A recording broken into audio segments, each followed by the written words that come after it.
Buenos días. Vamos a repasar un autor, igual que hicimos con Platón y Aristóteles, vamos a repasar hoy a Marx. Tenéis el resumen de este filósofo en la fotocopia 18. Voy a ir leyendo frase por frase y explicando frase por frase. Marx. La obra de Marx que nace en 1818 y muere en 1883, tiene una amplitud poco corriente, es decir, que Marx es un filósofo del siglo XIX, es decir, que Marx es un filósofo de la época contemporánea. Ante todo hay que considerarle como economista. Su obra El Capital es un clásico en esta materia. Sociólogo, se le considera uno de los fundadores de la sociología y solo quizá en tercer lugar filósofo. Marx es importante no solo en filosofía, sino también en economía. Supongo que os suena. Y es importante en economía por esta obra, El Capital, estos 3 volúmenes. No voy a presumir yo de haberlo leído. Normalmente la gente se ha leído el Manifiesto Comunista porque es breve, porque es un panfleto, porque es asequible y en cambio el capital pues es algo que, salvo los economistas, normalmente no lee la gente. ¿Por qué es importante? Porque a pesar de que Marx decía que el capitalismo se iba a superar por las contradicciones del sistema capitalista, pues seguimos en un sistema capitalista. Os aclaro que el capitalismo es un sistema económico. No sé por qué se confunde muy a menudo con la democracia. La democracia es una forma de gobierno. Un país, por ejemplo China, puede ser una dictadura, no se respetan los derechos humanos y en cambio es un sistema capitalista, es decir, que defiende la propiedad privada. Así que no confundamos la economía con la política, aunque obviamente tienen relación. Presentaremos únicamente este tercer aspecto de su pensamiento. En la fotocopia solo se va a tratar la teoría filosófica, que, como vamos a ver a continuación, también es una teoría sociológica, porque Marx junto con Comte son los padres de la sociología, tienen una teoría acerca de la sociedad. En la fotocopia no aparece, pero sabéis que a Marx también le debemos una teoría política, que es el comunismo. Y para eso habéis leído el Manifiesto Comunista. Marx parte de una crítica de la filosofía de Hegel. Contra él y contra el hegelianismo de Feuerbach, que muere en 1872, también muy crítico y heterodoxo, escribe: hasta ahora los filósofos se han limitado a interpretar el mundo, ahora se trata de transformarlo.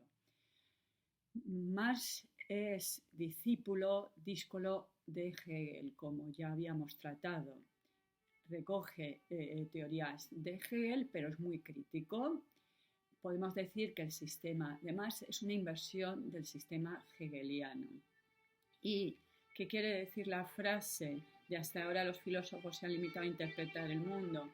Poéticamente, Hegel decía que el búho de Minerva levanta el vuelo al atardecer. El búho, en algunas traducciones, la lechuza, y en vez de al atardecer, en el ocaso. Poéticamente, ¿qué quería decir? Que la filosofía viene a explicar lo que ya ha pasado, lo que ya ha acontecido.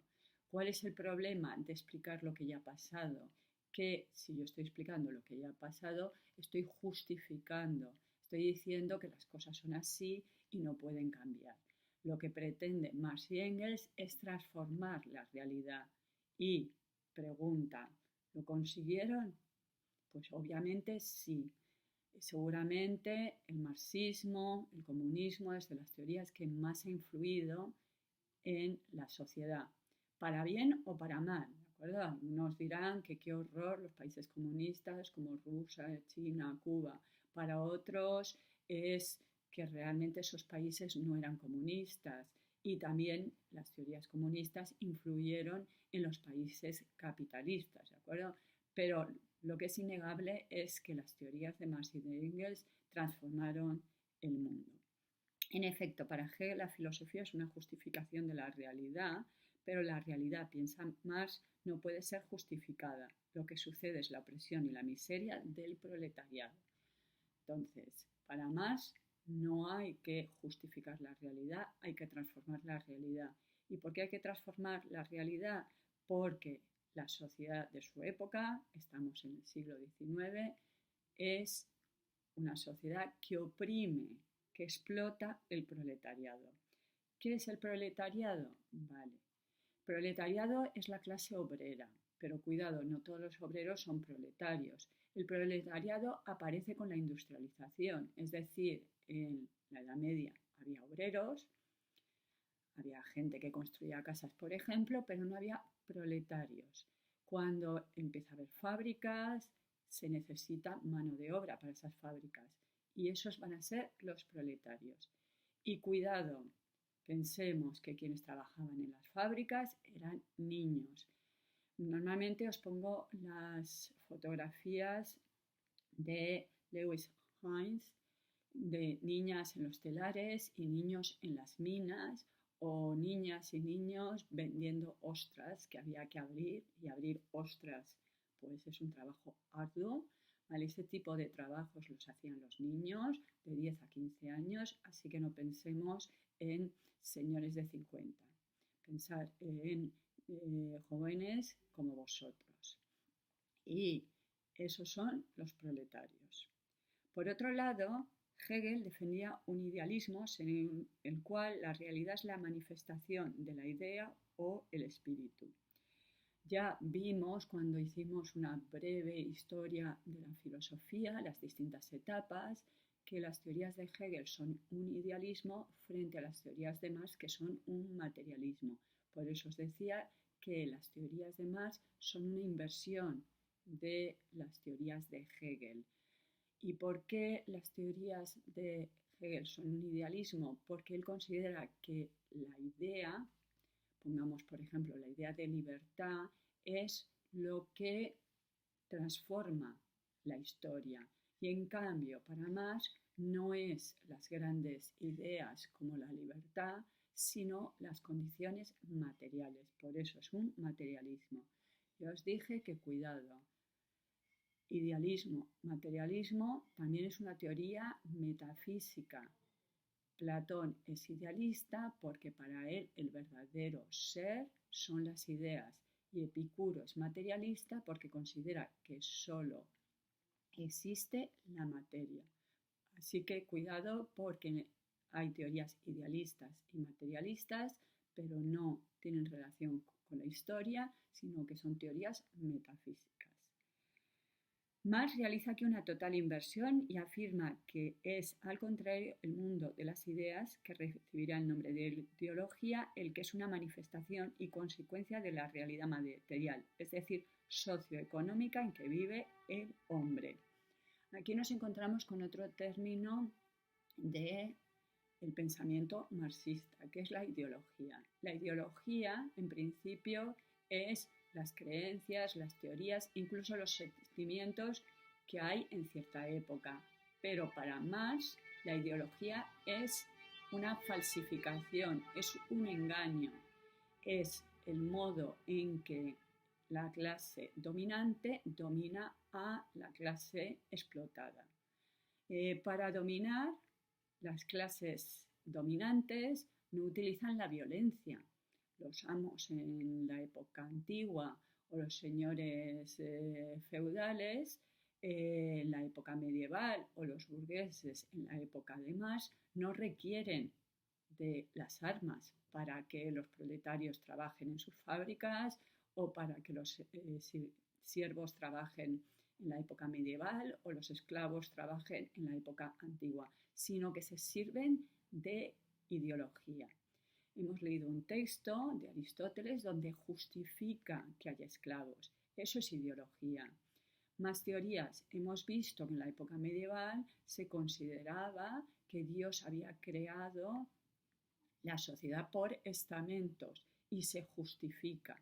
La religión, por lo tanto, y la filosofía para Marx sirven para que la clase dominante siga explotando a la clase oprimida, los esclavos, los siervos, los proletarios.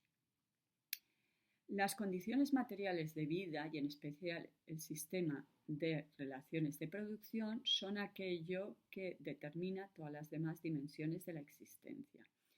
La economía para Marx son las condiciones materiales de la existencia y esto es muy simple entenderlo.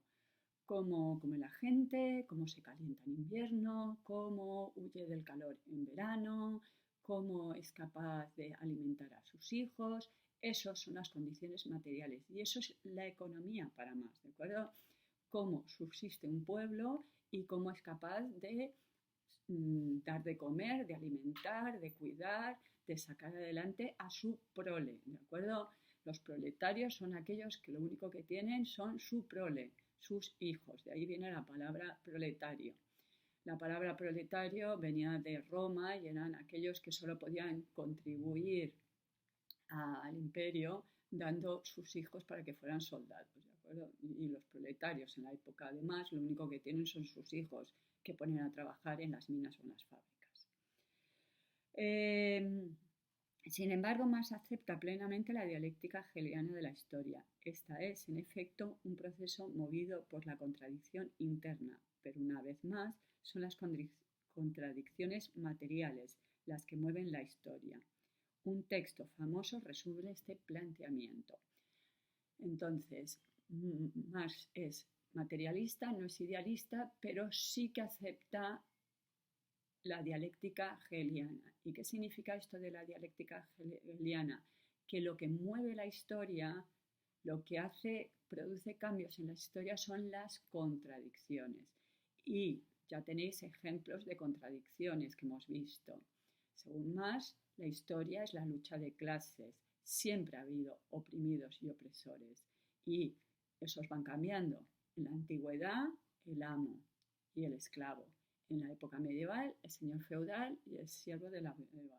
Y en su época, el capitalista o el burgués y el proletario.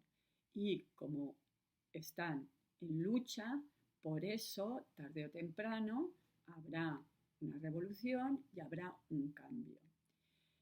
En el próximo vídeo vamos a ver ese texto que resume este planteamiento. ¿De acuerdo? Hasta ahora.